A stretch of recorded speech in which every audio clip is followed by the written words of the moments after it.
Now, isn't it strange how sometimes, when you begin to forget what you once believed, new truths start whispering from the corners of your mind, and you wonder, was this always true?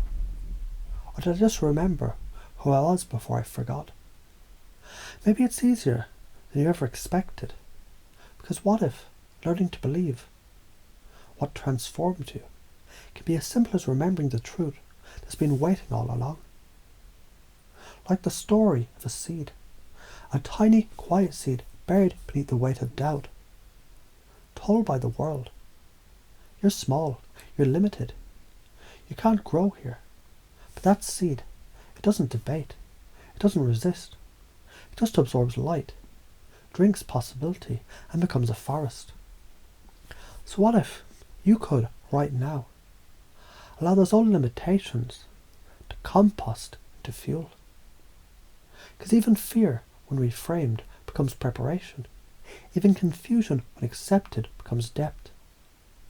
Even the belief I can't, it's just a signpost. They're about to.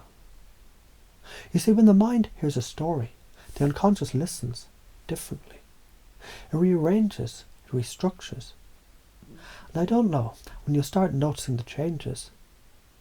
Only they've already begun. Because what if everything you once thought was a problem was only a teacher in disguise?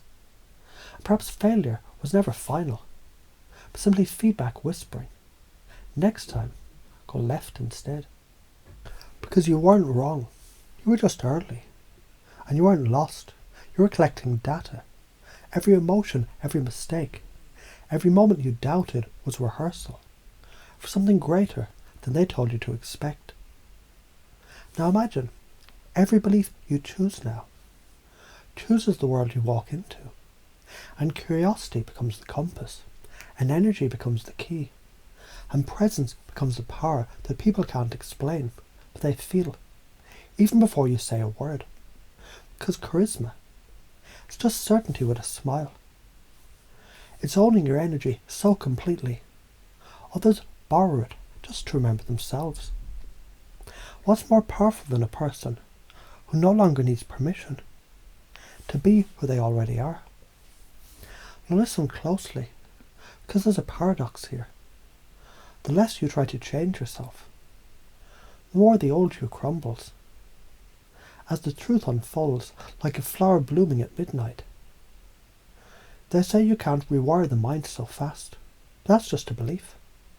What happens to a belief when you realize beliefs are just thoughts that you've thought too many times? What if the mind was a hall of mirrors, and every reflection of doubt was a distortion, not a definition? And if your state creates reality, then simply shift state and shift worlds. You're not your thoughts, you're the thinker. You're not your fears, you're the frame. You're not your past, you're the present, choosing futures.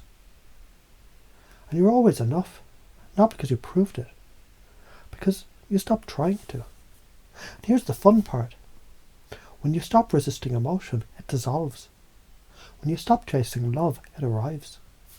When you stop controlling outcomes, the universe reveals its plan.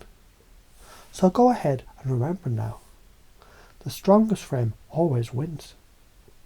And certainty is simply a decision that you practice until it becomes who you are. And if your mind ever whispers, what if I fail again? You just smile and say, good, that means I'm learning. And if someone says you're too much, you simply say, too much for who? As you breathe now, you might notice your unconscious is already reorganizing, installing a new code. Because you were never broken, you were never lost. You were simply waiting to remember. The resilience is a skill. The momentum matters more than perfection. That charisma is learned. That truth is felt. That your presence is enough. Now you've remembered this once. It becomes easier and easier to remember again and again and again.